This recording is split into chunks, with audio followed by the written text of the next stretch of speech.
Hi, welcome to chapter 14, and we're going to talk about sauces. So, Sauce 101.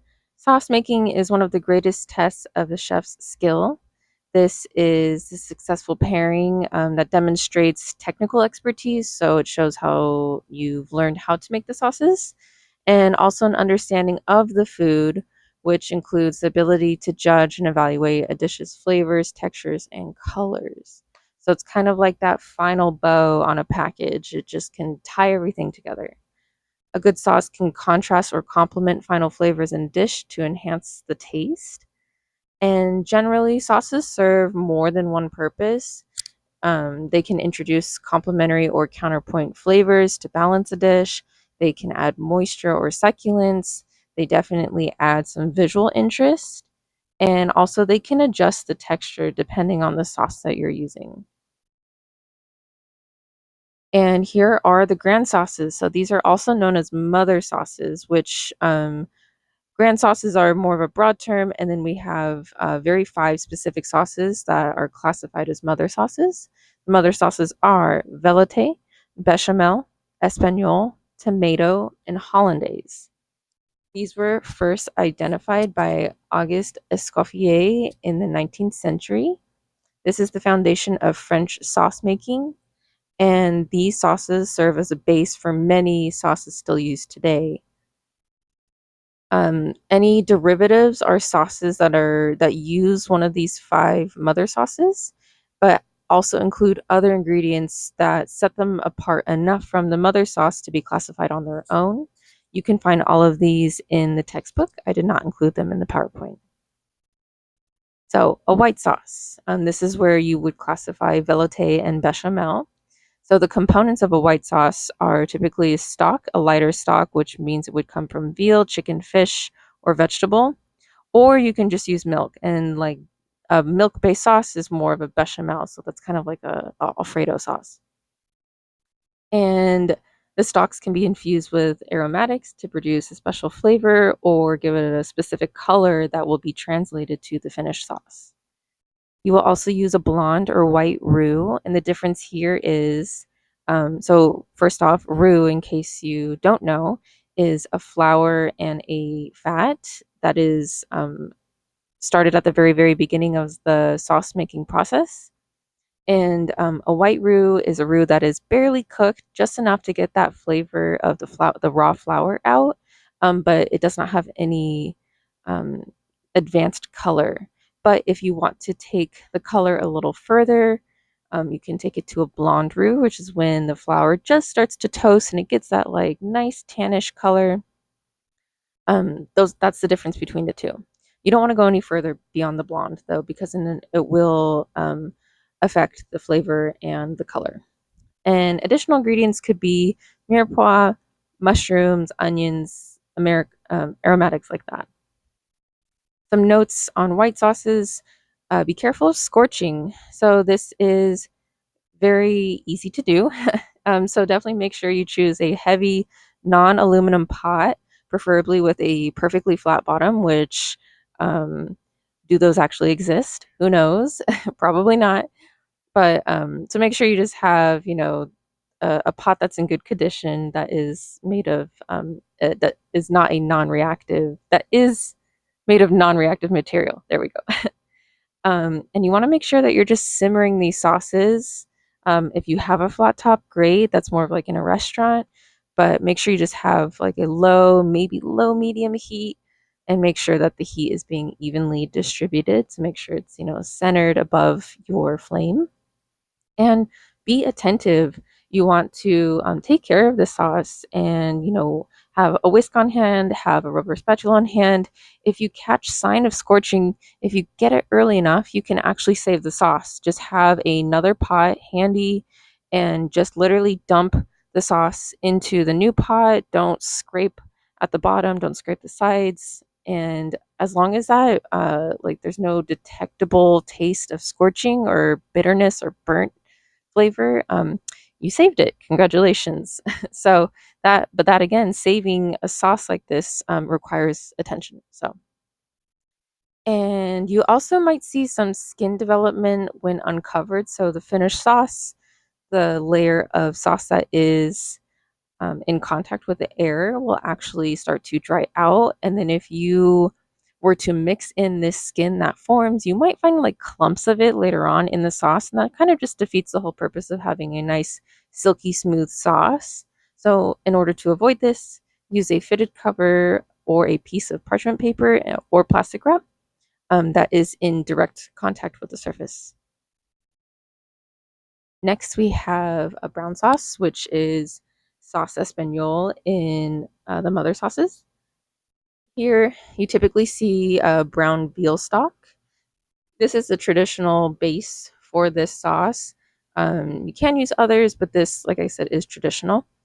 And as with anything, make sure you have high quality ingredients. The sauce obviously will be tasted more likely first because it's on the plate, or it's at least going to accompany the first bite. So you want to make sure that's across the board. You know, your standard should try to use high quality ingredients only. And you'll also use bones or meat trimmings. These are often roasted to deepen the flavor, to get a better color. And if you cut these into small pieces, you will have a faster extraction rate. You'll also use a roux, and this is, the sauce's thickening agent. There are alternatives. Cornstarch, which, gets a lot of mixed feelings about. You can use arrowroot or potato starch as well.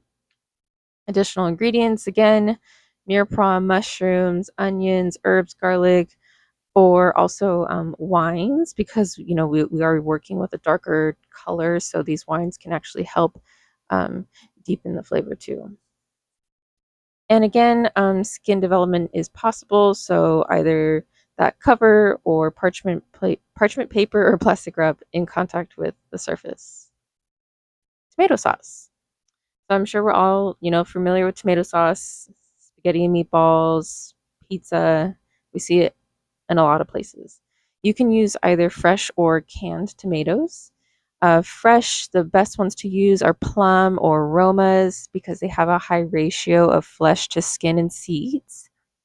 Um, the fresh tomatoes may be skinned and seeded for sauce. I do recommend skinning it even with a nice blender, blending a sauce that had skin on tomatoes. You might find like little bits of skin that actually kind of like curl in on themselves, and that kind of disrupts the eating experience with that. So um, you you would go through a process called concasse to skin the tomatoes, and that unfortunately isn't covered here, which it should be, but maybe I'll include that later. So um, yeah, that is an extra step, but it is definitely worth it. And tomato paste can be used as an enhancer, but obviously you can't use tomato paste to create a whole tomato sauce. So it's just, for that little zhuzh. And additional ingredients could include, a lot of different produce, mirepoix, garlic, onions, herbs. You could also use like like smoked meats in there or meat bones to kind of give it a more umami richness. You can also saute some of those vegetables till they're lightly browned or even caramelized to provide additional depth of flavor. So if you were making just a straight, standard marinara sauce, maybe take that onion and garlic a little further than you normally would, and it might change the tomato sauce and make it a little bit more complex. And when appropriate, use a roux or a starch slurry. I, off the top of my head, I can't think of a tomato sauce that requires a roux. The only thing that came to mind was like tomato soup, but that's not a sauce. So I'm not sure, but it obviously exists. I don't have an example for you guys. Again, use a sturdy non reactive material to cook with. So that's either stainless steel or anodized aluminum, and that's because tomatoes have a high acid and sugar content. And those two characteristics of tomatoes paired with heat and a reactive material that you're cooking with will actually leach like a metal, tinny taste into your sauce. So if your tomato sauce ever tastes like that, it was probably from the cookware that you had. And when blending, it's recommended to use a food mill, a blender, immersion blender, or food processor. But feel free to do rustic and just kind of like chop it up in the pan, however you like. Hollandaise. So if you've ever ordered or seen eggs Benedict at a brunch or something, that's the sauce that's on top.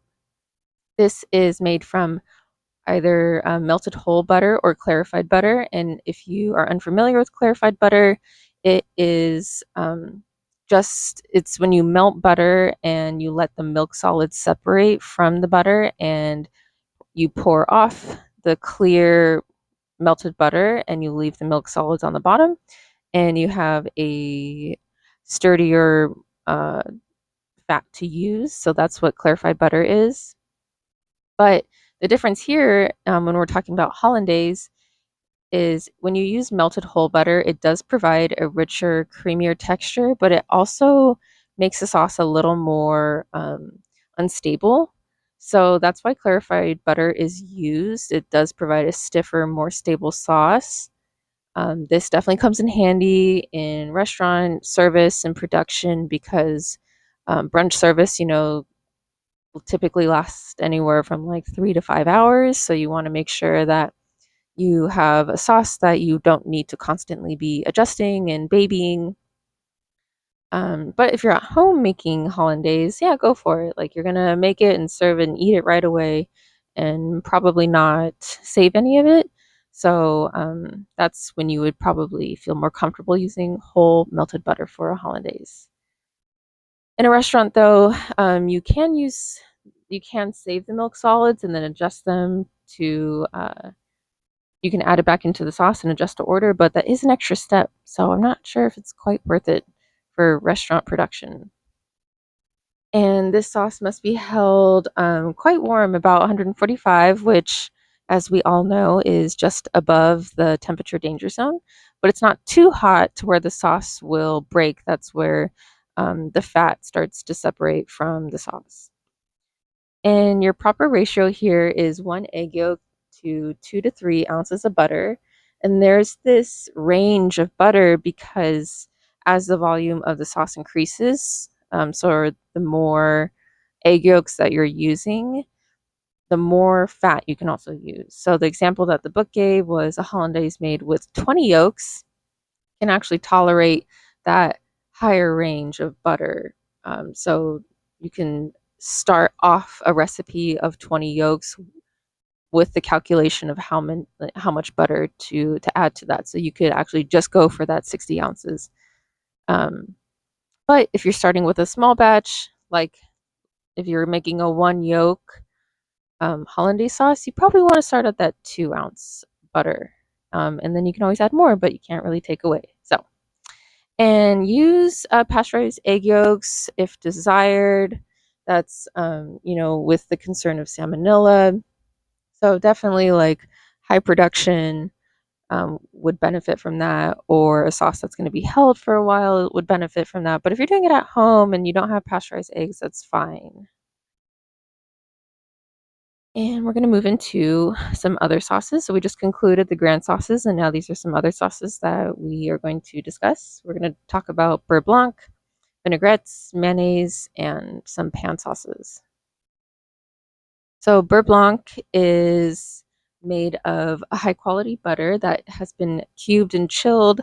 So imagine like a pat of butter from, the typical rectangle block you get from the grocery store. Cut that pat into 4 pieces, and that's like the perfect size.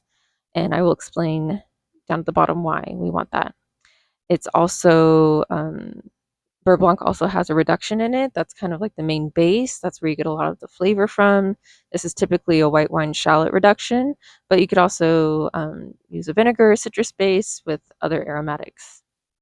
And to finish it off, alongside the butter, you'll use reduced heavy cream. And reduced heavy cream is literally just heavy cream that has been gently simmered to be reduced by half. And this is just to um, ensure that when you add the cream into the sauce, your sauce is nearly finished and you don't have that downtime where you have to let the cream actually reduce with the pan sauce. You don't want to break the sauce. You don't want to um, overcook any of it. So reducing the cream just shortens that finishing process.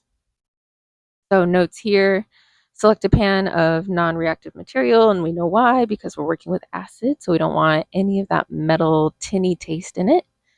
And you want to whisk or swirl the pan to incorporate the butter. And this is important because this is like the actual emulsification process. You are taking a fairly hot liquid and you're introducing that cubed cold butter, and the butter is melting, and it's also reducing the temperature. So typically you'll want to do this either really quickly over flame, or if you're just getting the hang of this, start by turning the flame down really, really low or even off. There's a lot of residual heat in the pan. And as you're swirling or whisking that butter in, you're slowly reducing the temperature of the sauce while melting and incorporating the butter. And that's when you hit this like really nice middle ground where the fat and acid and all the flavors are like married together in the sauce. And that is such a skill to have. So you have to just try it, you have to practice it. And once you get good at it, it's so easy to find, an endless flavor combination. So that's the emulsification process specifically that you would use in a beurre blanc sauce. So sorry, little tangent. But also with this sauce, if you're making a large batch, make sure you're holding it at 145 and for no more than 2 hours. Vinaigrettes. I know we kind of went over this already, so but we're going to go through just to cover what our textbook specifies. So a proper ratio here, a good place to start is 3 parts oil to 1 part acid. The oil, typically you'll want to use like a more neutral oil. I'm a big fan of avocado oil. Or if you wanted to use olive oil, just note that you will probably taste it. And if you go to refrigerate it, that oil will solidify, which will definitely disrupt any emulsification that you do have in it. So just be mindful of that. And you'll want to let that come back to room temp before trying to incorporate it. If you try while it's still cold, you'll see why it doesn't work. And then your acid, that can be vinegar, citrus juice, any kind of reduction would work.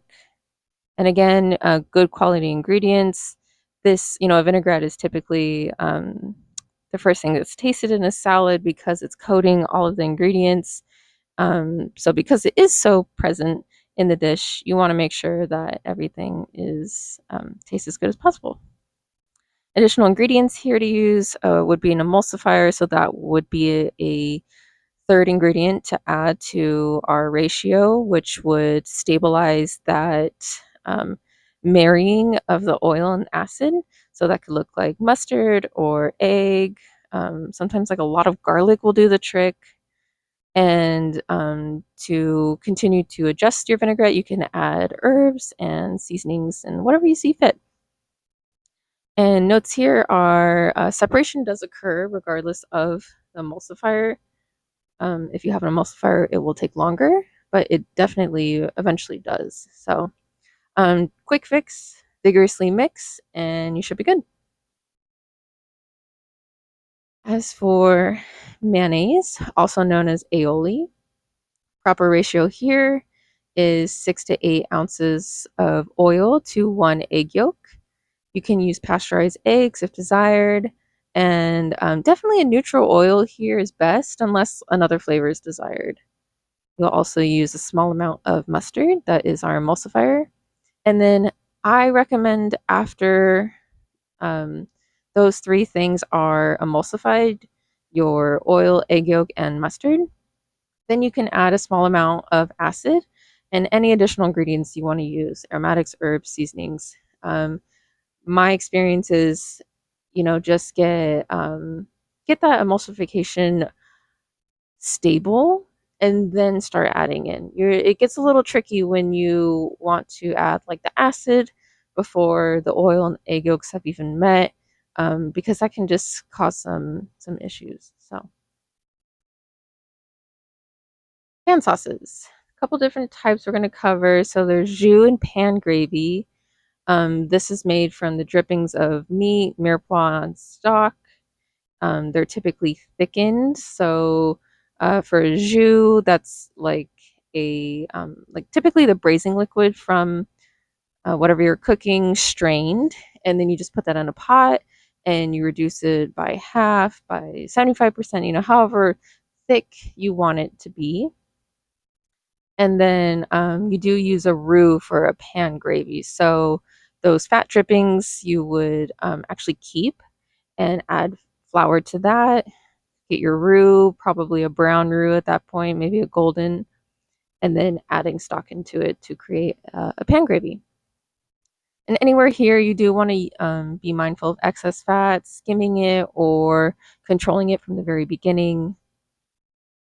Another, my favorite to do, sauteed pan sauces. So this is, if you're at home and you just want some chicken and you pan sear chicken, and you get that nice um, goldeny crust on the not only the skin of the chicken, but it's left in the pan. There's so much flavor there as long as it's not burnt. So after your protein is cooked or nearly cooked, this is a pro tip. At 75% cooked or 80% cooked, you can take your meat out of the pan. You can deglaze this pan. So that's adding a liquid to this hot pan that has all that caramelization on the bottom, which is called fond. You add a liquid that could be water, stock, a wine. You let that reduce. Then you can add in more aromatics. And then if you need to thicken it with a roux, slurry, heavy cream, like there's so many opportunities here to create so much almost from nothing. So just with that fond, you can make a pan sauce with, and that goes a long way and it looks really fancy at home.